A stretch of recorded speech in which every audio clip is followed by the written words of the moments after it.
विकास लवांडे यांनी शंका उपस्थित केली आहे। घातपाताच्या दिशेने तपास केला जात नसल्याचा आरोप त्यांनी केलाय। प्रकरण दडपण्याचा सरकारचा इरादा दिसतोय। राष्ट्रवादी शरदचंद्र पवार पक्षाचे नेते विकास लवांडे यांनी हा गंभीर आरोप केलाय। अजितदादांना न्याय का मिळत नाही असा प्रश्न सुद्धा त्यांनी उपस्थित केलाय। महाराष्ट्रातला प्रत्येक माणूस प्रश्न विचारतोय अजितदादांच्या घातपाताच्या संदर्भात, पण या घातपाताच्या संदर्भाने तपास सुरू नाहीये।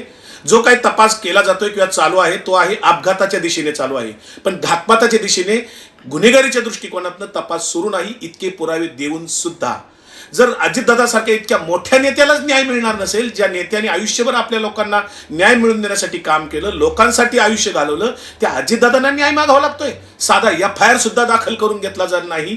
याच्यासारखी निंदनीय आणि संतापजनक दुसरी कुठली गोष्ट असू शकत नाही।